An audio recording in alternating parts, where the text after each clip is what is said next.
and to give His life as a ransom for many. So ngayon, nagiging clear na sa atin na ang leadership, hindi siya popularity. Leadership, hindi siya hawak ng microphone to lead people. Leadership is not about popularity. Pero ngayon, si Jesus mismo, ni-redefine niya kung ano ba ang greatness. At ang greatness daw sa kingdom of God, na kung sinong gustong maging great among us, dapat naglilingkod. So dapat siya daw yung naglilingkod. Dapat kapag ikaw yung gusto mong maging first, dapat ikaw daw ay alipin, nauutusan ka. Sabi nga, kung paano ang Lord Jesus Christ, sabi dyan, no, just as the Son of Man, hindi pumunta dito para paglingkuran. Pumunta dito si Jesus Christ para maglingkod. Okay? So nire-redefine ng Lord. Kaya yung tanong kanina, why do I want to be a leader? Para lang less na yung trabaho ko, mag-point lang ako, gawin mo to, gawin mo yan. O kaya popularity, maging pinakasikat sa campus, ganyan. Ako yung school organization nito, nakapag-raise kami ng fund na marami. Yung mga ganon. But then, right now, the Lord is telling us that whoever wants to become great, we must be a servant. So, ang minodel na leadership ng Lord Jesus Christ ay servant leadership. Sabi mo nga sa katabi mo, servant leadership. Yan. So, ang leadership na minodel ng Lord Jesus Christ, the leadership that we will follow ay ang servant leadership. Yung isang leader na naglilingkod. Alam niyo, hindi ko lang nalagay dyan, but ang Lord Jesus Christ, He's the leader. Siya ang pinakamataas nung time na yon. But dumating ang panahon na kailangan niyang hugasan ng paa ng mga disciples niya. Pure paglilingkod. Kapag merong may sakit, hindi, sige, pumunta dito, pila kayong lahat isa-isa lang, pagagalingin. No, the Lord Jesus Christ intentionally go to these people para paglingkuran niya, para pagalingin niya, para pakainin niya. And so, ganun din sa atin, na ang true leadership, it's not about bossing around, it's not about having title, position, but it's about serving. Okay, paglilingkod talaga siya. Kaya makikita nyo rin po dito, even your cell leader, kahit siya lang, tignan mo, pinaglilingkuran ka. 'Di ba? Because ang leadership na fina-follow natin ay ang paglilingkod na uri ng leadership. Okay, so if your desire to lead doesn't spring from serving other people, then we've completely missed the point of what true leadership is. Kapag ang puso natin hindi para mag-serve, tapos leader ka, we completely miss the point of what true leadership is. Kasi ang taong gusto lang maglingkod, maglilingkod lang yan na maglilingkod. Walang makakaharang sa kanya sa paglilingkod niya, kaya magsiserve lang yan na magsiserve. But if you're a leader and you don't want to lead, or you don't want to serve, then eventually aayawan mo ang leadership. Kasi again, the model na tinuro ng Lord Jesus Christ sa atin, that leadership is all about serving other people. Paglilingkod talaga siya. Okay, nagiging clear na po sa atin, no? And since ang real leadership is about serving, then, being a servant leader requires humility. Hindi ikaw yung laging magaling porket leader ka, hindi ikaw yung leader na hindi na makikinig sa isang leader kasi nga leader ka naman, or hindi ikaw yung leader na lahat kayo mag-grow, ako tapos na yung growth ko. Wala na, kayo na lang mag-grow. So hindi ganon. And since fina-follow nga natin yung leadership ng Lord Jesus Christ, we lead like Jesus. We just follow kung paano ang Lord Jesus Christ nagli-lead. And because nga yung leadership ng Lord Jesus Christ ay servant kind of leadership, we don't need na ng title, ng microphone, of course. Pwede kayong pumunta, ganyan, para pero leadership is hindi na siya about lang pastor. Hindi lang siya about preachers. Hindi lang siya para sa pastors, para sa preachers, para sa mga cell leaders. Mga kapatid, the moment that you start bringing people to the Lord, the moment na nagpe-pray ka for somebody else, the moment na sinishare mo na yung gospel, you're leading.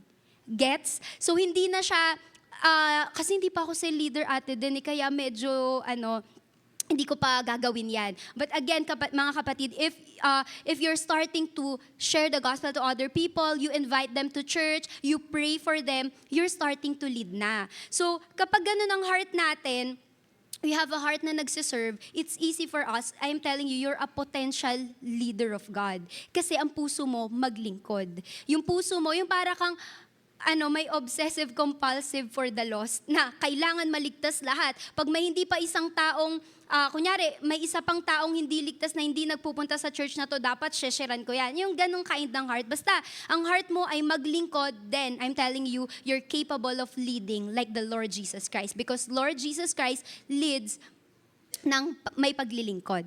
Okay po? Nagigets po natin yon. So ngayon, bibigay lang, mabilis lang na mag-go through lang tayo sa principles of servant leadership. 3 lang to. Marami, pero I'll give this 3. Kung ikaw ay leader na, of course, doon tayo dadali ng Lord. Kung iba hindi pa nagli-lead, ganyan, okay lang. Pero kung leader ka na, merong principle ang servant leadership. Kung gusto mo talagang maglingkod kung gusto mo talagang mag-lead ng naglilingkod, ganito po. Una, ang leaders, sige, next slide. Leaders lead by example. So, unang lilid mo, sarili mo. Gets natin? Hindi tao muna. Kailangan ganito ka ganyan, pero ikaw hindi mo ginagawa. So, leaders lead by example wherein ikaw muna, sarili mo muna ang una mong nililid so that ikaw ay magiging example to other people. Let's say, for example, sabihin mo, worship ka, huwag ka malilate. Pero ikaw, una, na late at hindi ka nag-worship.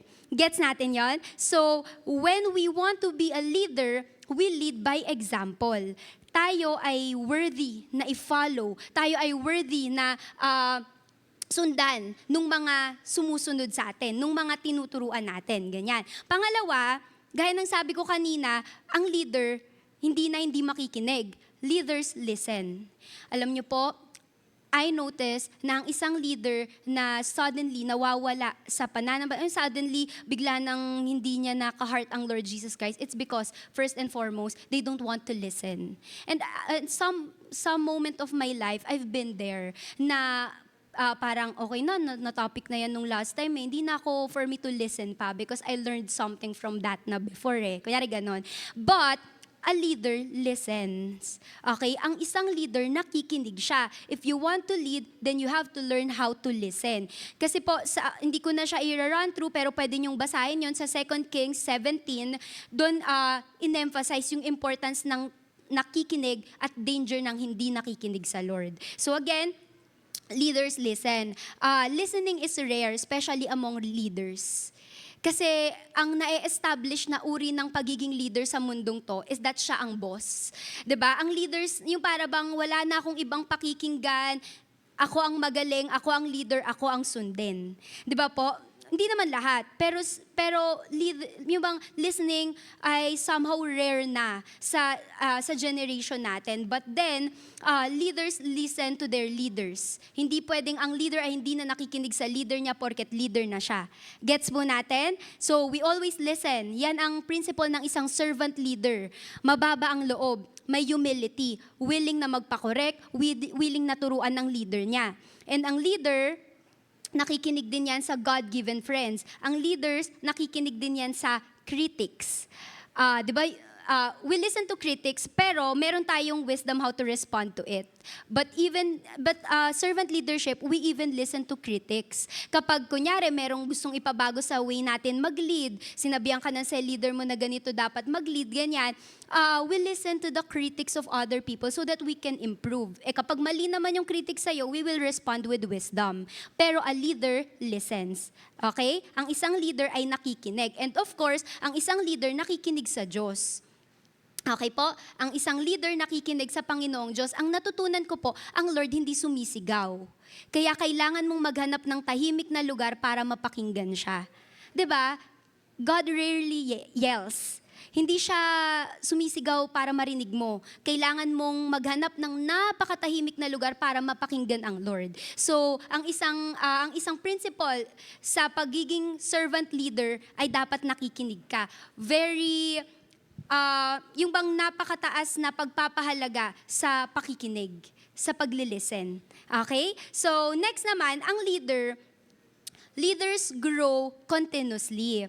Hindi porket leader ka na, hindi na tayo mag-grow. Once na naging leader tayo, it's important that we continue to grow ourselves. Na dapat nag-grow pa rin, continuous learning, continuous na natututo. Kasi pag sinabi mong tapos ka na at gets mo na to, yun na yun. Ako personally po mga kapatid, nung pandemic, mahilig ako noon magbasa ng libro, ganyan. And then, note-taker din kasi ako. So, anong napapakinggan ko sa podcast, sa YouTube, ganyan, nililist ko. Then, alam po ninyo, yung mga previous preachings na nalalagay sa akin, usually connected sila sa 2022 preaching na napakinggan ko. So, di ba po, when you learn how to grow or to make way to grow, magdadala yun sa'yo to become a great leader. Kaya po, yun nga, growth should be continuous. Ang leader, nag-grow continuously. And when you become a leader, ang success mo, nakikita mong nag-grow yung mga tinuturuan mo habang nag-grow ka din. Okay? Ulitin ko po, ang leader, ang kasiyahan mo, ang success mo, nakikita mo yung mga tinuturuan mong nag-grow habang ikaw nag-grow din. So hindi natin tutuldukan na, yun, nakita ko na sila nag-grow, successful leader na ako. But successful leadership is that leading other people, growing in the faith, while I'm growing my faith as well. Okay po? Kung mapapansin nyo yung tatlong yan, it requires humility. Una, lilid ka by example na ililid mo muna sarili mo. You need to be humble to do that. Pangalawa, you will listen. You need to be humble to listen. And pangatlo, you will grow continuously. You need humility as well. So that's the principle of leadership na gustong maipasa sa atin ng Panginoong Jesus. So ngayon, mga kapatid, it doesn't matter how young you are, inexperienced ka, uneducated ka, o kaya unimpressive ka, poor lang kami, ganyan. Kapag faithful ka sa Lord, available ka sa Lord, teachable yung puso mo, hungry ka for the Word of God, identified ka ng Lord as potential leader na magagamit niya for His glory. Okay? Kasi hindi to leadership na pagalingan. Ang Lord hindi tumitingin lang sa talent, ability. Tumitingin siya sa pusong tapat sa Kanya, tumitingin siya sa taong available sa Kanya. So kung hindi ka pa leader ngayon, pero you want to lead, basta ganun lang yung puso mo, the Lord will tap your greatest potential and you will be used by the Lord for so many people na maliligtas through your life. Nagigets mo natin yan? Okay po. So ngayon, although kaya nating mag-lead, ganyan, kahit nga sa school, 'di ba, nag-e-excel ang isang, kunyari may project sa school, ikaw leader noon. Pwede yung maging successful, ganyan, because leadership natin, kaya nating gawin on our own. We can lead by our way, by our power, ganyan. Pero ang isang Kristiyano, ang kaibahan natin, pag tayo ay tinawag na leader ng Lord, we lead with anointing. Okay po? Hindi natin kakayanan, hindi power natin, pero sa pamamagitan ng Lord. So ano ba yung anointing, ate din? So what is anointing? So parang sa iba, jargon to, or parang hindi niya gets ano to, ano yung anointing, ganyan. So I would want to explain it at nawa ang Lord ay mangusap sa puso ng bawat isa to make it very, very clear what anointing is. Kasi nga again, pwede kang maging leader on your own. Pero ang lang doon, ang medyo sad part lang doon, hindi lagi ang tutungo sa success, pwede kang mag-fail dyan, pwede kang mapagod dyan, kasi ikaw nang ikaw lang. But if you're called as a leader of the Lord, you shall lead with anointing. So ang anointing, in just a short na definition, sige, next slide. Ayan, ang anointing daw, it is empowerment for God's assignment. So, di ba, nag-usap tayo last week. Tayo yun, di ba, magkakasama tayo. Pinag-usapan natin ang Holy Spirit na siya yung nag-e-empower sa atin. But the Holy Spirit, siya ang naglalagay ng anointing sa atin para magawa natin yung assignment ng Lord sa buhay natin. Naalala niyo po, di ba, last week, merong pinaplant ang Lord sa puso natin na mga pangarap na gusto nating magawa for His glory. At ang lahat ng yon mapapangyari when the Lord anoints you. Okay? Pag tayo ay na-anoint ng Panginoong Diyos. So ate din, ano ba ang purpose ng anointing? Bakit kailangan ng anointing? Kasi po, ang anointing, it is a supernatural power from God.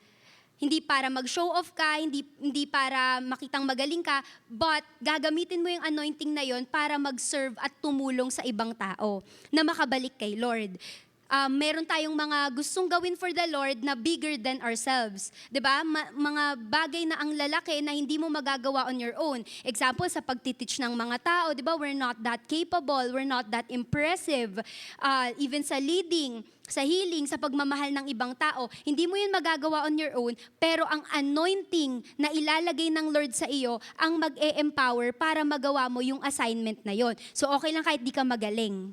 Okay? So okay lang yun kahit hindi tayo pinakamatalino. Okay lang yun kahit medyo matanda na ako, hindi ko na mabasa yung mga ituturo ko sa ibang tao. Okay lang yun kahit pinakabata ka kasi hindi mo na yun isipin pa.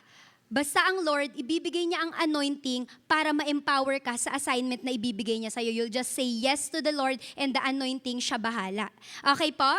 So yon. Ngayon, ano bang purpose ng anointing? Mabilis lang ulit. Anointing, number 1, it is for empowerment. Gaya nga ng sinabi ko, ang anointing ang mag-e-enable sa atin to do what you cannot do naturally. Yung mga bagay na hindi natin kayang gawin on our own, si Lord yung tutulong sa atin or yung anointing na ilalagay ng Lord sa atin, yung magdadala to be empowered na magawa yon. So sa Isaiah 61:1-2, says there, "The Spirit of the Sovereign Lord is on me, because the Lord has anointed me to proclaim good news to the poor. He has sent me to bind up the brokenhearted, to proclaim freedom for the captives, and release from darkness for the prisoners." So, sige, next slide. I-emphasize ko dyan yung sa unang sentence. Sabi dyan, "The Spirit of the Sovereign Lord is on me, because the Lord has anointed me."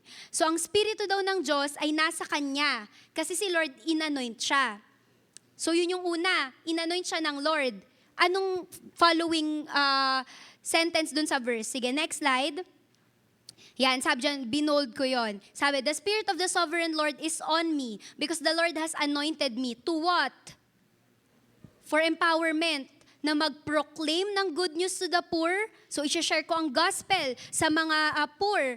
Tapos, isi-send ko. Sabi dyan, He has sent me pala to bind even the brokenhearted. Sabi dyan, to proclaim freedom for the captives, na hindi kayang gawin ng natural na tao lang. Di ba po, isa dun yung ibabind up mo yung mga brokenhearted, yung mga pusong sugatan, mapapagaling daw sa pamamagitan ng buhay mo. Hindi yun kaya naturally. Di ba po? And even to proclaim freedom. Sige, mapalaya ka na sa addiction mo, sa sickness mo, sa kasalanan mo. Yung mga ganung bagay, kapag walang anointing, nakakatawa lang. Nagagawin mo, sige, ganyan magsalita ka, tapos walang nangyayari sa kanila. But, when you have anointing, nangyayari. Okay po? So, yun ang ginagawa ng anointing sa buhay ng isang anak ng Diyos, Spirit-led na anak ng Diyos. Anointing is given to accomplish something. Without the anointing, magsasalita ka pero hindi magbabago yung puso ng mga yan. Without the anointing, try ka ng try pero napapagod ka. Nahihirapan ka, wala yung strength na nanggagaling sa Lord. Nagigets na po natin? So ulitin ko lang po, di ba sinasabi ko nga na hindi na to about position lang. Even hindi ka pa cell leader, wala kang title na cell leader ngayon, hindi ka pa cell leader, but you have the heart to serve other people, you have the heart to pray for other people, to share the gospel to other people, then with that, you start leading na. So ngayon, kung gusto nating mapangyari at magawa yon, we need the anointing of the Lord for us to be empowered na magawa yung pinagagawa ng Lord. Nakukuha po natin yon. Ano po yung number 1? Empowerment. Ay, tulog po ba tayo? Ano po yung number 1? Empowerment. So, yun ang purpose ng anointing, para ma-empower tayo. And then, pangalawa naman, ang isa pang purpose ng anointing, consecration. So, malalim na term na naman to. Ano po ate din yung consecration? Kanina, anointing. Ngayon naman, consecration. So, ang consecration po, ang other term dyan is that, sige, next slide na lang. Ang anointing, sineset apart ka. Ibig sabihin, hindi ka na pang mundo. Gets po natin yon? Na dati kasama nila ako sa inuman. Dati kasama nila ako na mga nagmumurahan. Ganyan. Dati kasama nila ako sa pangungopya. Dati kasama nila ako sa pangchichismis ng iba. Dati nagre-resbakan kami ng mga kaaway ko sa campus. Ngari ganon. But, anointing sets you apart. Ang anointing ang nagko-consecrate sa'yo, ibig sabihin, set apart ka na, reserved ka na, different ka na. Sino ang magagawa nun at magpapangyari nun? Ang anointing ng Lord. So ang anointing ng Lord, nilalagyan ka ng tatak na kay Lord tong taong to. Nagigets po natin? Kaya hindi siya nagmumura, ganyan, ganito. Kasi, itong taong to, may tatak ng na-marka na sa Lord to. Gets natin yung consecration? Na ikaw ay para sa Lord na. Si David, nung inanoint siya sa 1 Samuel 16, hindi ko na rin mapa-flash, minark siya bago pa siya maging king. Kasi po si King David, nung siya ay inanoint, bata pa siya. Tapos nung inanoint siya, hindi agad leader siya, hindi agad king siya. Marami pa siyang pinagdaanan bago maging leader. So, ang consecration, pag inanoint ka na, hindi ka na pang mundo. Gets natin? Hindi ka na katulad ng mga taong gumagawa ng mali, mga bagay na hindi maganda, hindi na siya ganon. Okay? So next, ang anointing din, hindi lang siya power, or yung anointing, hindi lang siya i-consecrate ka, ganyan, hindi ka lang set apart, ganon, pero meron ka na ring ibang identity. So ibig sabihin, hindi na tayo kapareho ng mundong to. Tayo ay may iba ng itsura, may iba ng muka, hindi na tayo nila nakikilala. Naranasan po ba natin yon na para bang sinasabihan tayo na, uy, parang nagbago ka na, parang hindi na ikaw yung taong kilala ko noon. It's the anointing of the Lord that consecrates us, that sets us apart sa mga taong to. Nagigets na po natin, yun po yung anointing ang purpose ay consecration. Na para bang sinasabi natin, pag consecrated tayo, this life belongs to God.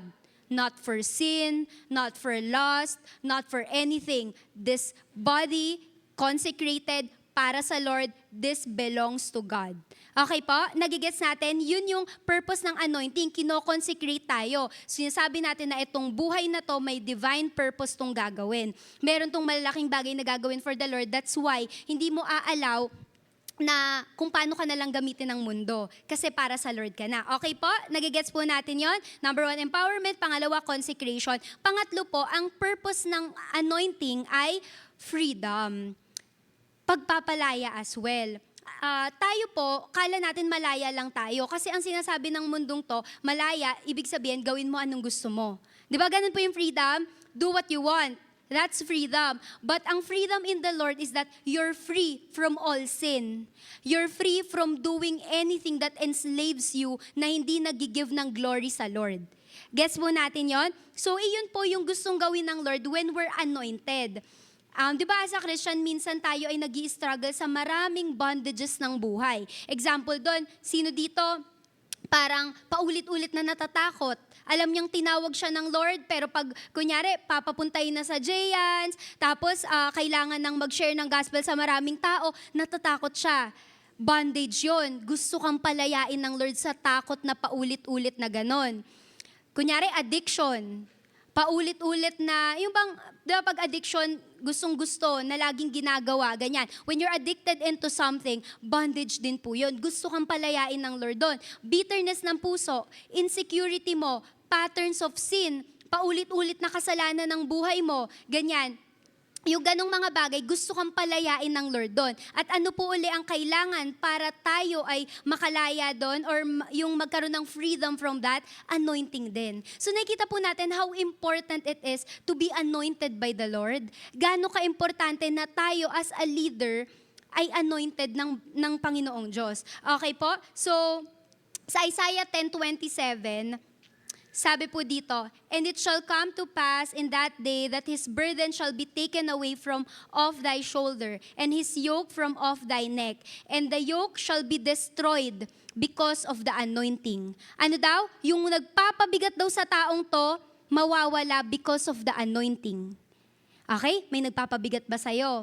Meron bang kasalanang paulit-ulit ginagawa mo? Sobrang matatakotin ka ba? Ang daming mga bagay na addict ka, ganyan, lagi mong hinahanap-hanap, gusto mong sinasatisfy yung sarili mo sa mga bagay na yon, pero alam mong mali, alam mong hindi gusto ng Lord. Pero sabi dito, when you're anointed, there is freedom from all of that bondages. Okay? So, kailangan natin ng anointing. I hope by now, nagkakaroon na tayo ng yearning sa puso natin. I want that anointing. Gusto kong ma-anoint ako ng Lord para ako ay empowered, para ako ay consecrated, para ako ay may freedom. Imagine, nag-say yes ka lang kay Jesus, inaccept mo lang siya as your Lord and Savior, then lahat ng to, package na makukuha mo. 'Di ba? Parang ako, lagi akong grateful for that. That I just accepted Jesus as my Lord and Savior and just repent from all my sins. One thing lang pala yun na mapupunta akong heaven. bago ako mapunta ng heaven, there's so many gifts na ibibigay ang Lord sa akin. There's so many situation, a life of adventure na mapupuntahan ko. Bigla akong makakapag-share pala ng gospel to other people, magagamit pala yung buhay ko for bigger and greater things. Di ba po? At lahat ng yun galing sa Panginoong Diyos. Kaya hindi mo kailangang matakot, dapat merong paglaya sa buhay mo. So, ang isang Kristiyano dapat malaya. Ang isang Kristiyano dapat malaya sa ganitong uri ng mga kasalanan kasi ang Lord mismo yung gustong magnais sa'yo na mapalaya from this. Okay po? So ang freedom na binibigay ng Lord, ang dinedestroy niya, ang tinatanggal niya, sabi dyan, di ba? The yoke shall be destroyed because of the anointing. Ang lahat daw ng yoke dapat na de-destroy na kasi anointed ka na. So meron ka ng freedom from fear, binibreak ang oppression sa buhay mo, binibreak ang insecurity sa buhay mo, binibreak ang spiritual heaviness mo. Even yung heart na sobrang heavy, gusto yung tanggalin ng Lord sa atin. So, okay, paglaya, yun din yung anointing na sinasabi ko nga. And then, alam nyo, even the Lord Jesus Christ, in Luke 4:18, tingnan natin po dyan, nag-operate din siya in the freedom anointing. Yung tinutukoy ko po kanina na pagpapalaya because of anointing. Sabi dyan, the Spirit of the Lord is upon me to proclaim freedom. So yun daw ang anointing ng Lord Jesus Christ. Meron siyang anointing, nakalagay sa kanya ang Espiritu ng Diyos to proclaim freedom to other people. Ang anointing, hindi ka lang i-empower para function, pero ang anointing din, nililiberate ang bawat isa sa atin. Pag sabing liberate, pinapalaya. So that malaya na tayo mga kapatid. Kung meron mang bondages ang buhay natin, hindi yan ang buhay na pinlano ng Diyos sa'yo. Okay? Kung paulit-ulit ka sa kasalanan, hindi yan ang buhay mo, kapatid. Kung paulit-ulit ka sa takot, hindi ka para sa takot. Kung paulit-ulit kang na-o-oppress, paulit-ulit kang insecure. Pag sinabing insecure, hindi ka secured. Kunyari, ang hirap lang ng buhay namin, ganito lang yung pamilya ko, o kaya wala akong trabaho, parang hindi ako kagandahan, ganyan. Hindi ka secured. Pero pag naka Lord ka, secured ka sa identity mo, anong sabihin ng ibang tao, okay lang, kasi secured ako sa Lord. Gets natin, ito ang binibigay sa atin ng Lord when we're anointed. And, di ba, bago tayo gamitin na mag-set ng ibang taong mapalaya, as a leader, di ba? Gusto mo yung mga cell group mo free din, ikaw muna dapat ang free. Okay? At sino naglalagay nun? Anointing. Anointing ng Lord. That's how powerful anointing is. That's why we want na makuha to. Pang-apat, ang binibigay din ng anointing or ang purpose ng anointing, pero next slide, sige. And sabi ko kanina, before God uses you to free others, fini-free ka muna niya. Ikaw ang unang i-free ng Lord with this anointing bago ka mag-free ng ibang tao. So mahirap mga kapatid na tayo ay hindi malaya paulit-ulit sa ginagawang mga kasalanan tapos gusto nating mag-lead. Di ba kanina sabi ko nga, lead by example. The first one na ililid mo muna sarili mo so that you can serve other people as well. Okay po? So next naman, yung pang-apat, yung purpose din ng anointing is multiplication. Anointing to be used for other. Isa sa binibigay ng Lord sa atin na yung purpose ng anointing kapag nasa atin yon is that tayo din ay magagamit para sa buhay ng ibang tao. Sa Psalms 133, hindi na rin pwede dyan ipa-flash, pero pwede yung reference nyo kung gusto nyong mabasa. Ang oil sa scripture, pinupur siya sa isang tao kasi oil po ang, kumbaga parang, symbolizes the anointing of God. Actually, before then, para ma-anoint tong taong to, lalagyan ng oil dito. Ganon yung ginawa kay King David, binuhusan siya ng oil para maging anointed. Ganon po before. So ngayon, ang oil, kapag pinur sa'yo, magra-run down sa buhay mo. Di ba? Magfo-flow siya sa buong pagkatao mo. Ganon din ang anointing. Dapat, yung ibang tao din na kakakuha ng flow na to sa'yo because you're anointed. So, ang anointing, it meant to overflow. Dapat nagfo-flow siya. Sige, next slide. Sabi dyan, if anointing only benefits you, it's incomplete. The purpose of anointing is multiplication and expansion of the kingdom. So kapag ang anointing ikaw lang nagbe-benefit, magaling ka lang, ganyan, ang talino mo lang, pinapalakpakan ka ng ibang tao, tapos sinasabi ng mga tao, ang galing-galing mo, ang dami mo nang nasa-share ng gospel, ganyan-ganyan.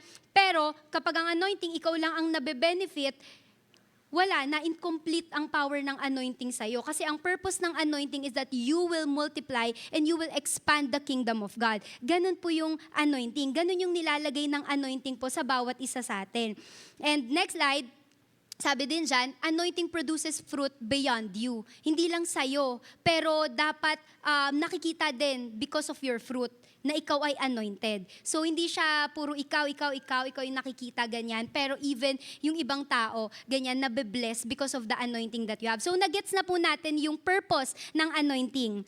Nakikita po ba natin, can we all agree that anointing is very important? Yes. Do we want anointing? Yes. Kasi nga sabi ko sa inyo, one thing is the salvation of the Lord. Ibang bagay ang anointing. Kasi itong mag-e-empower sa'yo, ito ang maglalagay ng multiplication sa'yo, magko-consecrate sa'yo, itong magpapalaya sa'yo. So, if we want yung anointing ng Lord, di ba sabi nga, gusto natin ng anointing ganyan, gusto nating maging anointed para mag-lead, but I want you to know, next slide, that anointing is not cheap. It is costly. Alam po ninyo, ang oil sa Bible, precious siya. Napakahalaga ng oil sa Bible. Hindi lahat nilalagyan ng oil na yon. Not everyone ina-anoint. So if you want to be anointed, I would want you to know that anointing is not cheap. Costly ang anointing. Ibig sabihin, mahal to. Hindi siya parang gusto ko niyan, sige ako na po, lagyan niyo ako ng anointing para maging empowered ako, para maging free ako, para maranasan kong consecration, para mag-multiply ako. Anointing is not cheap, it is costly. So in the same way, ang spiritual anointing, merong weight or mabigat kang bagay na kailangang pasanin to get that.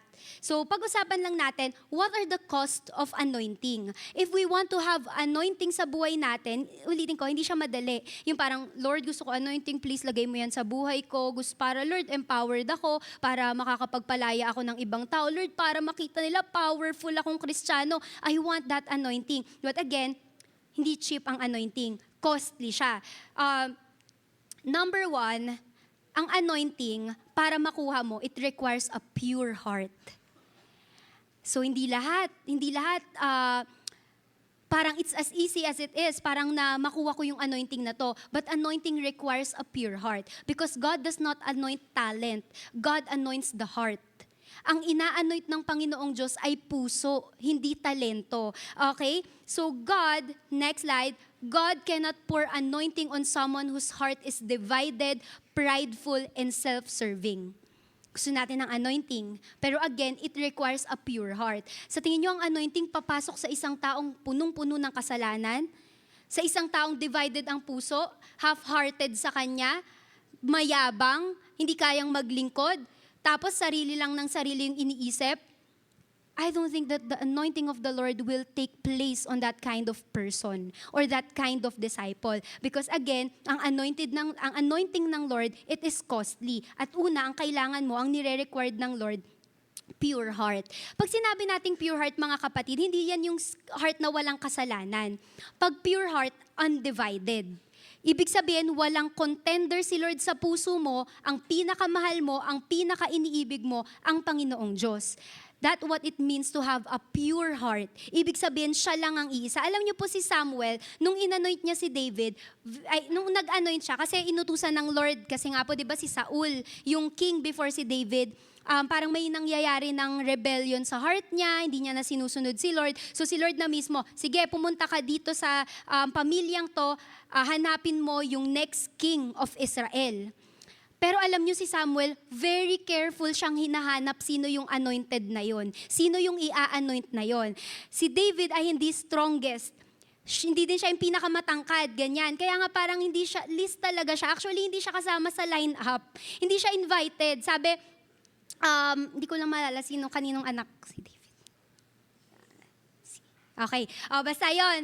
So, sige, sasabihin ko na next. Pero yun, basta sa lahat ng anak na yon, hindi siya kasama sa line-up. Andun lahat, tapos siya, pinagpapastol lang. Ganon, hindi siya kasali sa line-up kasi nga, hindi siya talented, hindi siya that skillful, hindi siya matangkad, hindi siya yung okay yung appearance, ganyan. But, yung heart niya ang nag-qualify sa kanya, bakit siya inanoint ng Lord. Ang puso niya ang naging reason kung bakit si Lord inanoint siya. Kaya sabi ko, ulitin ko lang po, if we want to have anointing, it requires a pure heart. It is yung yung heart, yung purity ng heart ni David, yung integrity ng puso niya, yun ang naging dahilan para siya i-anoint ng Lord. Okay po? So let's aim as well to have a pure heart. Let's aim to have a heart that is pure before the Lord. You cannot carry a holy oil kapag tayo ay may undivided heart. Hindi natin yung may carry, maglilik siya. Alam niyo ba yung naglilik na nagigets niyo po yun, yung parang may tumutulo na oil. Kaya sa isang sasakyan, tumatagas, ganyan. So, ganun kapag hindi pure ang heart, tumatagas ang oil, tumatagas ang anointing, at hindi makaperform ng malaking bagay si Lord sa isang taong walang pure heart. Okay po? Nagigets po natin? And next slide. Yan, sabi dyan, purity is costly because it means saying no to the things others freely enjoy. Tama po. 'Di ba? Kaya mahirap ang purity. Tapos yung pala yung kailangan for anointing. Kasi ang purity, kailangan mo mag-say no sa mga bagay na ine-enjoy ng iba. 'Di ba? Kailangan mo mag-say no sa kopyahan, ganyan. Kailangan mong maging KJ, killjoy ka na, di ka na nasama sa amin because pure na ang heart mo. And then, sa pure na heart na yan, dyan magdedwell ang anointing ng Lord. So again, hindi siya something na I want that, pero you have to have a pure heart to cater, to receive fully the anointing of the Lord. Ito pa sa Matthew 5:8, mabilis lang. Blessed are the pure in heart, for they will see God. Ang puso daw na pure, sabi ko nga kanina, ang pure heart hindi lang siya yung malinis, walang kasalanang ginagawa. Ang pure heart is undivided heart. Kapag undivided ang heart mo, it's so easy for you to see God, to see His direction sa buhay mo, to see yung mga pinapagawa, yung empowerment ng Lord sa buhay mo. As in, mabilis mo lang makikita ang kingdom. Mabilis mong makikita ang plano ng Lord, ang will ng Lord, only because you have a pure heart. Kaya it's really an advantage. That's why, that's the calling as well sa bawat isa sa atin to have a pure heart. For us to see God very clearly. Hindi mo man siya makita mukaan, pero nakikita mo lahat ng plano niya sa buhay mo, mabilis mong nakikita yung mga pinapagawa niya, mabilis mong naririnig yung sinasabi niya because you have pure heart. Okay po? So yun yung una. Ang una, ulitin natin, costly ang anointing. Ang unang nire-require ng anointing ay pure heart. Next naman, anointing requires preparation and faithfulness. Si David, bago siya ma-crown, bago siya magkaroon ng, yung sa kanya na ang kingdom, amoy sheep muna siya una. Kasi siya ay siya ay shepherd. Thank you, MR talaga. Pero siya ay shepherd, ganyan. So, siya ay tagapangalaga ng mga tupa, ng mga sheep. So, bago siya maging king, tinrain muna siya ng Lord maging shepherd. Kasi ang gagawin ni King David, or ang gagawin ni David, mag-shepherd ng mga tao or bayan ng Israel. So, bago siya i-anoint ng Lord, ni-require muna siya, or si Lord mismo yung nag-make ng way para ma-prepare siya and maging faithful muna siya before okay na, gagamitin na siya ng Lord. Tapos, si Paul, kilala po natin si Paul, bago siya mag-preach boldly, nag-spend muna siya ng napakaraming taon sa bilangguan. Tapos, sa kakashare niya ng gospel, hinahampas siya, ganyan. Bago tayo empower ng Lord, ang puso muna natin, binibuild niya sa atin yung character na makakayanan natin yung anointing. Kunyari, nasa iyo na yung anointing, pero na-offend ka lang, ayaw mo na. Unang nilalagay ng Lord sa atin, magbago ang puso, mabuild ang character, para ang oil hindi maglilik. Kasi okay ka, na-prepare ka, faithful ka to receive yung binibigay at ibibigay ng Lord sa iyo. May training, may preparation from the Lord, yun muna, bago ibigay ang anointing. Kaya kung tayo, may mga pinapagawa sa atin ang Lord, di ba, kunyari, hindi ka mapagkatiwalaan sa dalawa. Pagkakatiwalaan ka ba ng Lord ng 300? Nyari, pinapabayaan mo yung dalawang yon, hindi mo inaalagaan, ganyan. So, sayang ang anointing. Kaya kailangan matutunan mo munang magtapat sa maliliit na bagay, kailangan mo muna mag-prepare para mabuhos ng Lord sa'yo yung anointing. Okay po? So, it requires preparation and faithfulness. Next slide lang natin.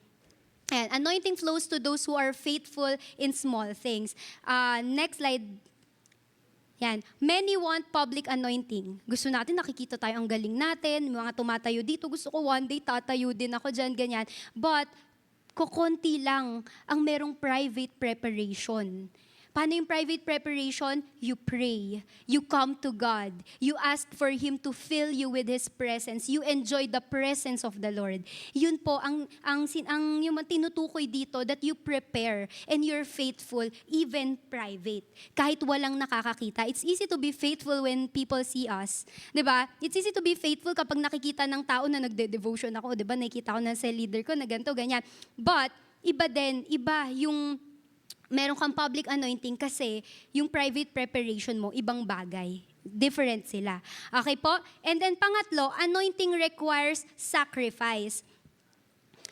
Sa anointing din, merong price kang babayaran. It will requires your time, your comfort, your money, your strength. So kanina gusto natin ng anointing, baka ngayon, parang ano na lang pala. Ganyan kasi medyo mahirap pala. But again, the anointing of the Lord, yan ang magdadala sa atin para makagawa ng malalaking bagay for the kingdom of God. If we want to be used mightily for the kingdom, then we have to pray for anointing. Yun lang na it requires sacrifice. Meron kang mga sacrifices na kailangang ibigay. Time mo, comfort mo, money mo, strength mo. Anointing will cost you so many things. Kasi anointed ka, marami kang gagawin. For example, bago ka tumayo dito, may preparation kang kailangang gawin. Nagpe-prayer and fasting ka.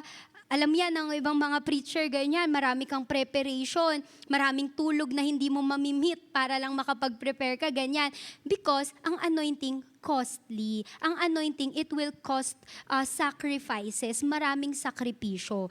Yun po yun. So, sa Esther 4, si Esther kasi, ni-risk niya yung sarili niya para maligtas po yung bayan ng Diyos. And si Lord Jesus Christ din, anointed siya, the anointed one, sabi nga kanina sa preaching ni Pastor Modi, He is the anointed one. Pero, nag-sacrifice ang Lord Jesus. Tama ba, 'di ba? Yung buhay ng Lord Jesus Christ, because anointed siya, hindi madali lahat. Kailangan siyang ipako sa cross, kailangan niyang mag-sacrifice, kailangan niyang buhatin yung kahoy na pagpapakuan sa kanya para lang mapako siya. Mahirap ang buhay ng may anointing kasi talagang maraming sakripisyo kang gagawin. But again, if you want to be filled by the Holy Spirit, you need anointing. Okay? And next naman, anointing requires humility. Pagpapakababa din. Sa John 13, wala dyan, pero sa John 13, si Lord Jesus Christ, hinugasan niya yung paa ng mga disciples niya. Isipin nyo, the most anointed person in history knelt down with a towel para hugasan yung paa ng mga disciples niya. Ganun pag anointed. Tatanggalin mo na yung lahat ng ability mo or lahat ng kakayanan mo na mag-boss around and such kasi humble enough ka na and meron ng humility sa puso mo. So, ayun ang tawag ng Lord sa atin, humility. That tells us something profound. Sige, next slide. Na the higher the anointing, the lower our posture. Na, di ba ang Lord Jesus Christ, He's the anointed one. Sige, we're closing na rin po. So, the higher the anointing, so yun, yung gaano kataas, gaano kalaki yung anointing na binigay sa'yo ng Diyos, the lower yung posture mo. Na mas bababa ka, mas ikaw yung magni-kneel down, mas ikaw yung magsasacrifice ng maraming bagay, humble enough ka, ganyan. Kasi nga, mataas ang anointing, tapos dapat mababa ang puso. Dapat mababa at willing maglingkod. So, gaya nga ng sabi ko kanina, kapag hindi pure ang heart, maglilik ang oil. Kapag ang puso natin ay hindi fully para sa Lord, maglilik ang oil. Pero as well as with, next slide, pride. Pride leaks oil. Kaya kailangan natin ng humility. Kasi ang magtatanggal sa atin nung anointing na yun ay yabang. Pero humility ang magpe-preserve ng anointing. Yabang ang magtatagas ng oil mo, ng anointing mo. So if you know that you're anointed by the Lord and then you have pride in your heart, I want you to know that it is pride that leaks oil. Kapag kunyari gusto natin sa atin ang flash, sa atin yung tayo yung makikita, tayo yung pinapalakpakan, ganyan, it will leak the oil. na nilagay at nilalagay at ilalagay ng Lord sa'yo. So it requires fully ang humility talaga. And ang anointing, isa pa, ang anointing, hindi siya for self-glory. Ang anointing ay hindi siya para ako ang maitaas. Kahabagan tayo ng Lord kapag ganun yung puso natin. Na kaya ako gusto, Lord, ng anointing na to para makilala ako, para makilala nila na magaling ako, na pag natayo ako, grabe siya yung favorite preacher ko. Something like that. Ang anointing, hindi siya para tayo ang matanyag. Hindi siya para tayo ang makilala. Hindi siya para tayo ang maitaas. Ang anointing solely for the glory of the Lord. So kung ikaw, gusto mo ng anointing, pero hindi para mabigyan ng papuri at pagsamba ang Panginoong Diyos, you better not take it. Because it will leak. Because pride leaks the oil. Kapag mayabang ka, ganyan, kapag gusto mo, sarili mo lang yung nag-glorify, maglilik ang oil ng anointing na nilalagay sa atin ng Lord. At ang nakakatakot pa doon, ang sabi ng Lord, ang Lord, nire-resist niya ang mga proud. Yung mga mayayabang, nire-resist niya, ayaw ng Lord sa mayabang. So kaya ang anointing, hindi yan makukuha ng taong merong yabang ang puso. Because the Lord oppose, sabi nga oppose, kalaban. Hindi lang nire-resist, kalaban ng Lord ang mayabang. Pero He gives grace to the humble. Meron siyang binibigay na biyaya sa humble. And ulitin ko lang, na ang anointing na to, hindi siya cheap, it is costly, it will require many stuff in your life. Marami kang tatanggalin, marami kang ibababa para makuha ang anointing na to. But it's worth it, mga kapatid. Ano ba naman ang makapag-deny ng sarili? Ano ba naman ang matanggal ang pusong divided just to have this anointing? And I hope right now the Lord is ministering sa puso natin na, Lord, I want that anointing even if it's costly. Na Lord, kahit ang alam kong mahirap at mabigat. Kasi ikaw, Lord Jesus, anointed ka eh. Pero buong buhay mo, you suffer. Hindi man buong buhay, pero na-betray, napagtaksilan, inayawan, pinako sa cross, pero anointed. Kasi ang anointing, hindi siya tatanggalin ka sa hirap ng buhay. Pero ang anointing, mahihirapan ka, but the power and the glory of God will be shown sa buhay mo, and that you can give glory to God by ministering to people and maliligtas ang ibang tao sa pamamagitan mo. Okay po? So, nakukuha po natin yon. And then, for our last point, anointing requires endurance. Di ba, yung parang ang naiisip natin na gusto natin ng anointing, nakita natin yung perks and benefits of having anointing, na makaranas ng anointing na mula sa Lord, ganyan. Pero hindi pala siya nakukuha ng lahat. Kasi it's very precious. It's only the people na merong pusong malaki for the Lord at pusong carry, yung kayang i-handle yung ganitong anointing, ang makakakuha nito. And ang anointing, it requires endurance as well. Kasi leadership under anointing is heavy. Alam yan ng mga leaders. 'Di ba?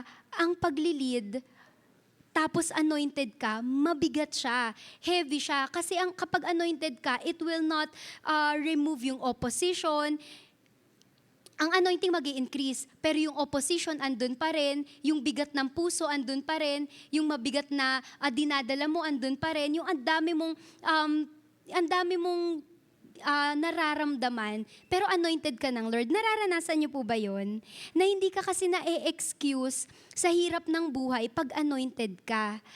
Minsan, mabibreak ang heart mo so many times. Maraming bagay, aayawan ka ng ibang tao, maraming panahon. Ganyan, kasi anointed ka. That even the most anointed one experienced the same thing. But you have to endure. May mga spiritual battles, may mga opposition, and pressure dadating.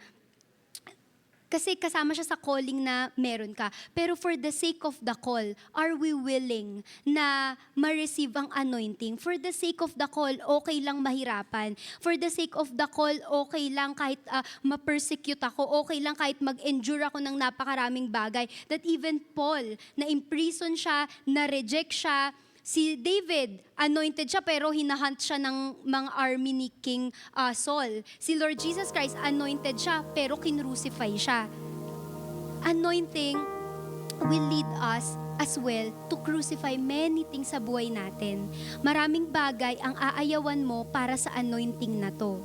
Maraming bagay ang iiwanan mo para sa anointing na to. But the question is, are you willing to let go all of this to receive this anointing that is from the Lord? And when you're anointed, you will do big things for the glory of God. It's just, you will let go the impurity of the heart, you will let go of your pride, you will let go yung self-serving kind of attitude na ayaw na naglilingkod for this anointing. And I hope every one of us, we have the same heart. I don't know your heart, guys. I don't know if you're listening to me. I don't know if the Lord is touching your heart. But I hope the Lord is ministering to us right now that we want the same anointing. Alam nyo, hindi pwedeng payag ka na, ang galing naman mag-preach ni ni Kuya Jojo, ang galing niya mag-preach. Tapos si Pastor Modi, sobrang anointed. Tapos, yun na yun, hanga ako sa kanila, very anointed sila. But I want to have that same anointing, Lord. Gusto ko pong maranasan yung same anointing na yun, but anointing is costly. Anointing is not cheap. Kailangan mo ng pusong maayos. Kailangan yung puso mong hindi tatagasan ng oil na to. Kailangan makarry mo yung anointing na ibibigay ng Lord. Katulad nga sabi ni Pastor Modi kaninang umaga, huwag mong hayaang mawala ang anointing. Hindi ka foolish enough para ipatanggal or paalis ang anointing na to. Kaya iingatan mo ang buhay mo. Hindi mo isa-satisfy ang sarili mo with all sins that's very pleasurable. Hindi mo hahayaan na makalimutan yung mga tinuturuan mo just because meron kang kailangan unahin, which is ang sarili mo. Okay po? So, kailangan natin ang endurance kapag meron kang anointing. Kasi maraming bagay ang bibit-bitin mo para lang mahawakan firmly ang anointing na to na nagmumula sa Panginoong Diyos. So, ang anointed person, kailangan niyang matutunan mag-endure. Kasi ulitin ko, si Jesus anointed pero pinako sa krus. Si Jesus anointed pero namatay on the cross. Si King David anointed pero hinahunt ng napakaraming tao. Hinahunt siya ng isang tao na pinaglingkuran niya buong buhay niya, which is si King Saul. That time, imagine yung betrayal. Pinaglingkuran ko tong taong to tapos ipapahanap ako para ipapatay. Anointed siya, pero ang buhay niya hindi nalilimit sa isang buhay na maganda, masagana. Parang alam mo yan, ganun lang na buhay. Because again, this anointing is something big. It is something that we would want to have for us to perform miracles, signs, and wonders for the glory of God. For our family members to be saved. For our friends na makakilala sa Lord. Would you want your life to be used by the Lord? But saying yes is not enough. You have to say yes to the anointing. You have to say yes to the cost of the anointing. Kailangan kang mag-yes dun sa costly na bagay na to para magamit ka ng Panginoong Diyos. Because even the Lord Jesus Christ, the anointed one, experienced suffering to the point of having death on the cross, but holding this anointing. So ulitin ko, ikaw magde-decide, gusto mo ba yung anointing na to?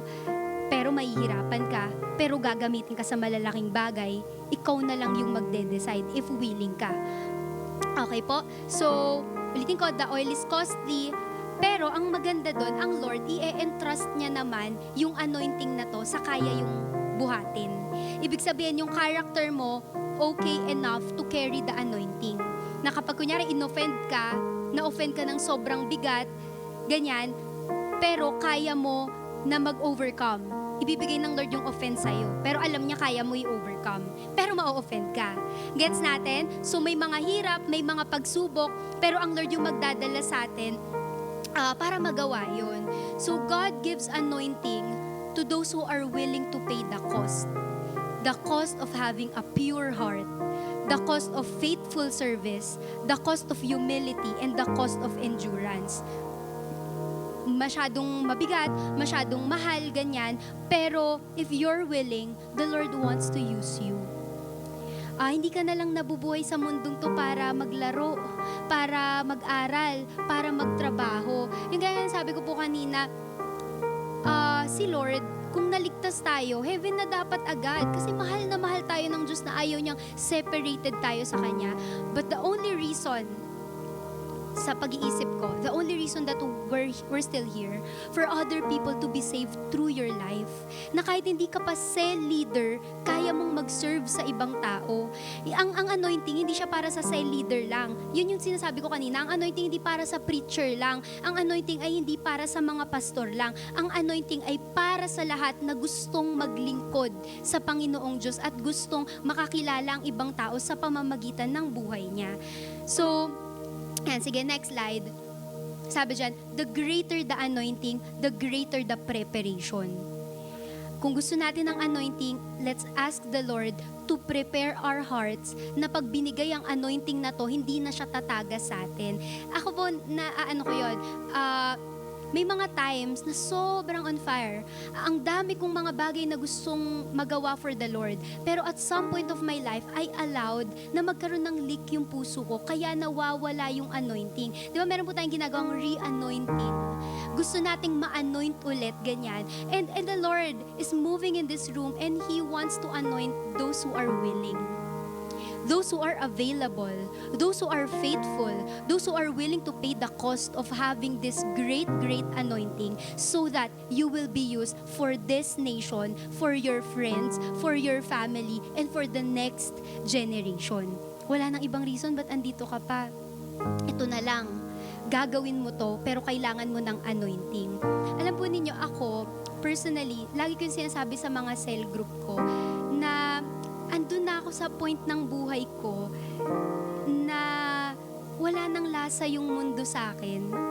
Kumbaga, whatever the world gives, it's not pleasurable na sa buhay ko. Masaya ako a bit, pero hindi siya yung sobrang nagpapasaya ng puso ko.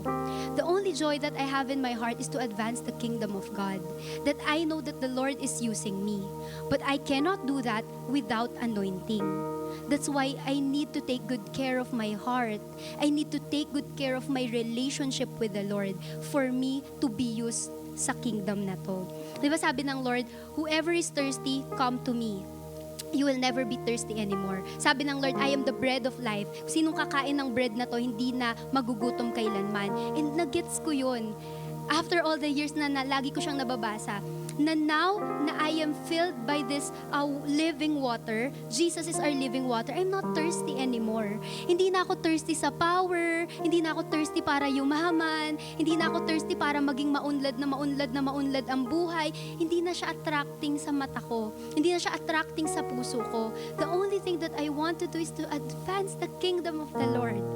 And yun na lang. And I know that only the anointing of the Lord that will lead me to do that. Kaya iniingatan ko yung buhay ko. That's why careful ako, magde-devotion ako lagi. Kailangan makakarinig ako sa Lord. Ganun na. Kasi gusto kong ma-advance ang kingdom of God. And alam nyo, again, hindi lang siya for me. Hindi lang siya kaila pastor, sa leader, tribe leaders mo. Para siya sa ating lahat, mga kapatid. Only when you're anointed by the Lord. Pero ang anointing, kailangan mong bayaran. Ang anointing, kailangan mong i-keep, safe na keep para makuha siya. And next slide, sabi dyan, the greater the cost, the greater the impact. So kapag malaki ang kinukuha sa'yo, malaki ang impact na magagawa mo. Kaya mahirap talaga siya. Mahirap na kind talaga siya ng life. Pero you have to do this. You have to do it. Ako po personally, kagabi lang ako nakapag-prepare nung na to. Kasi very busy, ganyan. Tapos kagabi, natulog ako, gising ako ng mga 12 a.m. Tapos nakatulog na naman ako, so 2 a.m. Kasi pagod po galing sa camp, ganyan. And may mga preparation pa ganon. Ang hirap ng process. Tapos matutulog uli ako, gigising uli ako, hindi ko pa tapos, gigising ako. Ganyan. Part yun ng it is costly. Anointing is costly. Maghihirap ka, mahihirapan ka, pero ang saya-saya ko, gagawin ko to. Kasi tinatanong ni Ate Ann, gusto mo ba? Saluhin na kita. Sabi ko, hindi Ate Ann, okay lang. Kasi masaya akong ginagawa ang pinagagawa ng Lord sa akin because of the anointing of the Lord in my life. Okay po? So, next slide. But at the end, alam lang natin na ang magkikip ng oil sa atin para mag-continuous na mag-flow, prayer life mo. And when we're grateful that we're in a church na very, very prayerful. Yung hindi ka parang di ka magi-starve sa prayer life. Kasi laging ituturo sa'yo manalangin tayo. May panalangin na ng prayer meeting, tapos magpe-pray pa kayo by group sa tribe nyo, tapos meron pang prayer and fasting, ganyan. But that's the cost of the anointing. For us to be prayerful, for us to have this. So if we want the power of the Lord, we need to build private prayers. Kailangan tayong matutong manalangin. So, ngayon po, meron lang ako nabasa, sabi dyan, next slide. Sige, next. Ayan. Sabi dyan, the oil flows where fire has been burning. Di ba totoo naman, ang oil, ang fire, continuously nagpo-flow kapag merong oil na nilalagay doon. Ganon din ang puso natin, mga kapatid. Kapag inaalaw natin ang heart natin to continuously burning for the glory of God, yung fire, yung heart natin on fire for the Lord, ang oil nakikater dun sa fire na yun. That's why we want to do our daily devotion. We don't want na maging lukewarm. We don't want na we're neither hot nor cold, na gaya ng sinasabi ng Lord. Gusto natin na andun yung fire kasi yun ang magkikater ng oil na ilalagay ng Lord sa atin. So ngayon, we will pray. Hindi natin magagawang magpatong ng kamay for each and every one. But I believe God can anoint us this afternoon. But again, you have to decide because this anointing is costly. This anointing ay very precious and may price kang babayaran to receive this. After nito, pag anointed ka na, iingatan mo na yung buhay mo. Hindi ka na masaya sa kasalanan, hindi ka na magtatamad for the kingdom of God kasi hawak-hawak mo yung anointing para meron kang malaking bagay na magawa for the glory of God. Okay po yun? So we will pray. I want you to pray with your own words right now. Sabihin mo sa Lord, Lord, I want this anointing. Lord, yung anointing nila pastor, yung anointing ng mga tinitingala kong leaders, I want that same anointing. Na Lord, when I pray for the sick, they will be healed, Lord. That when I pray para sa mga taong na bibigat ang lubha, Lord God, gagaling sila. When I build my team for the glory of God, Lord, mabibuild ko because I am anointed by God. And that I can describe myself with all confidence na I am God's anointed. Sige po, I want you to bow your heads and just talk to the Lord.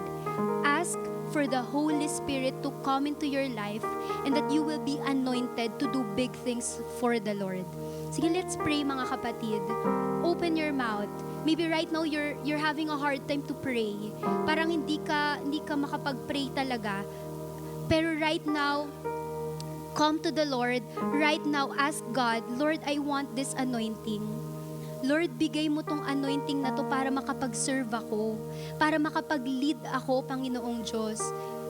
Come to the Lord right now. Open your lips. Pray to God. Pray to the Lord that we want this anointing.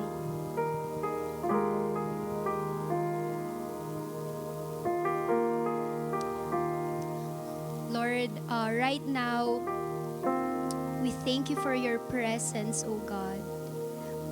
We thank you, Lord God, sa buhay po ng mga kapatid kong ito. And I believe, Lord God, you're turning our hearts to be one, with one purpose, with one mission, with one desire. And that's to give you the highest glory that you deserve, O God. That other people outside this church will know who you are because of our lives, O God. That they will see your glory, that they will experience life to the full because we have shared the gospel to them. And God, we acknowledge na mahina kami. Na God, hindi namin kayang gawin to without you, Lord God. This is impossible, Lord God. This is global. This is generational, O God. Ang laki ng tawag niyo sa amin, Panginoong Diyos. Pero kailangan po namin kayo para magawa ito, Lord God. So right now, Holy Spirit, I'm calling unto you, Holy Spirit. I'm praying, I'm asking, Holy Spirit, our Lord, Holy Spirit, would you come and move upon this place, Lord God? And Lord, touch every heart that is willing to receive this anointing from you, God. Right now, Panginoong Diyos,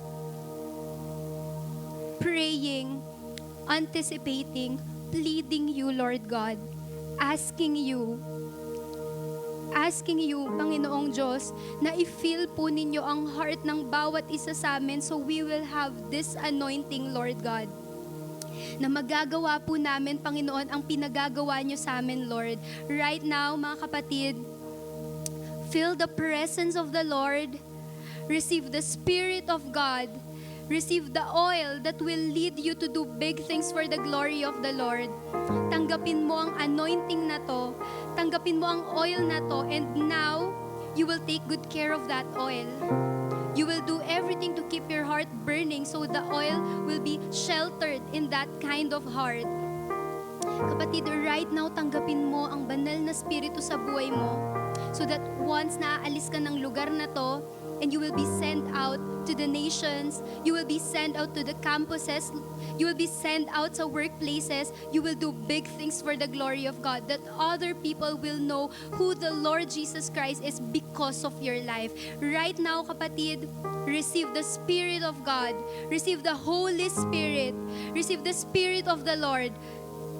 Right now, receive it, claim it right now, and now, be sure that it's in your heart. You will take good care of it. You will value it. You will pay the price for this anointing. You will have a pure heart. You will have humility. You will have faithfulness.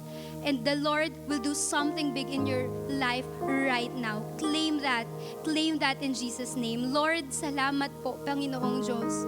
Salamat, God, because hindi po kayo madamot na Diyos. Kapag kami ay tumawag, kami ay humingi, kayo ay tutugon. At Lord, tinugon ninyo po. You're here in this place. You're changing heart. You're transforming our lives, Lord. You're making us to be those people who will do big things for your glory. God, salamat po. And I know right now that I'm not alone in this kind of heart, in this kind of vision and mission that I want to fulfill. Kasama po ninyo, Panginoon, ang The Great Commission Christian Ministry. These young people, Lord God, na hahayo at gagawa ng malalaking bagay for your glory. Lord, thank you for your presence. We honor you, God. We praise you. This is our prayer in Jesus' name. Amen. So, ngayon, iiwan ko lang po itong verse na to. Sige, next slide. Ayan, sabi po sa Romans 8:14, for those who are led by the Spirit of God are the children of God. Tayo po ay sons and daughters of God Most High. Tama po? Yun pa nga ang identity natin. Yun ang name ng natin, sons and daughters, SND. So, sons and daughters, now that we receive the anointing of the Lord, better take good care of it. Live a life worthy of the calling na binigay sa atin ng Panginoong Diyos. Lalakad ka na ngayon with anointing, lalakad ka with power and authority, the Spirit of the Lord will lead you. Okay po? Purihin ng Panginoong Diyos. Ito po yung ating time together. Praise God.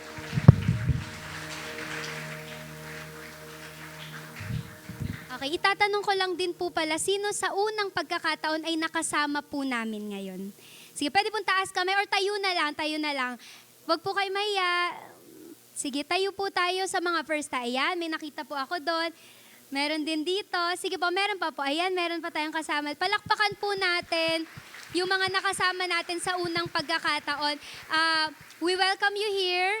This is the Great Commission Christian Ministry. Ito ang aming worship every 3 p.m. Sons and daughters, we're thankful na kasama namin kayo ngayon. And mamaya, merong lalapit sa inyo, may share lang sila. Very quick. Pero before ang lahat, allow nyo kami na ipag-pray kayo. Sige mga kapatid, pag-pray natin sila and let's thank God for their lives and magtuloy-tuloy sa faith. Let's pray. Lord, salamat po Panginoong Diyos sa aking mga kapatid na to. Thank you din for those people, Lord God, na merong heart na mag-invite para sa kanila. I pray, pray, Lord, that may you bless them. I pray, God, this is the day of their salvation, Panginoong Diyos, na Lord, hindi na po sila ever babalik sa dati nilang buhay, but this day on, Panginoong Diyos, iaalay na nila ang buhay nila para po sa inyo at para sa paglilingkod din po sa inyo. Lord, bless them. In Jesus' name, ito po yung aking prayers. Amen. Muli, welcome po sa church.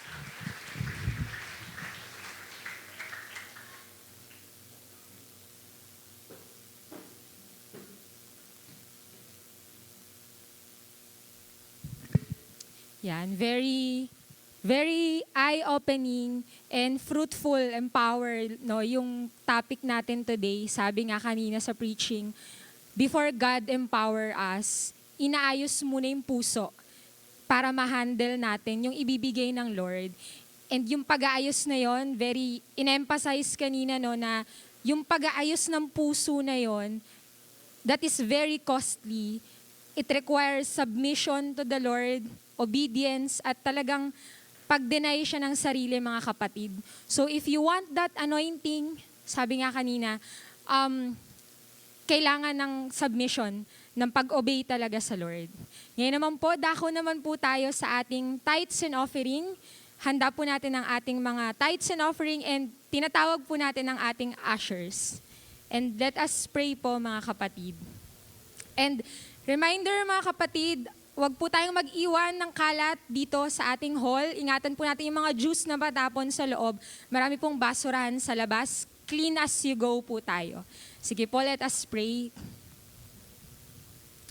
Heavenly Father, we praise you, Lord. We thank you for all the good things you have done in our lives. Salamat po, Lord, because truly, namumuhay lang po kami because of your grace and because of your mercy. Lord God, right now, we offer to you yung mga tithes and offering po namin. We pray na magamit po ang lahat ng ito for the advancement of your kingdom and for your glory alone, Lord God. And we pray, Lord, na as we give to you our tithes and offering, ayusin niyo po yung puso namin. May we be cheerful givers, Lord God, and turuan niyo po kami na ipagkatiwala po sa inyo yung finances po namin at lahat po ng mga pangailangan namin physically dito po sa mundo. Sa inyo po namin ipagkatiwala at maging dependent po kami sa inyo. Lord, we also pray for the food na marireceive po namin. Bless this food na maging kalakasan po ng aming katawan and bless the hands, Lord God, that prepared this food. We praise you, Lord. We honor you in Jesus' name. Amen.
Parte pa rin po ng ating worship service ang announcements. Kaya upo lang po tayo habang kumakain and pakinggan po natin yung ating announcements. First, syempre, yung atin pong Sunday School, pinag-i-invite po natin ang ating Sunday School. Sabi nga sa Bible, no, Sabi ni Jesus, let the little children come to me. Ang worship po mga kapatid, ang Lord Jesus, hindi lang siya pang adults, hindi lang siya pang senior citizens, pero pati po mga bata. So kung meron po kayong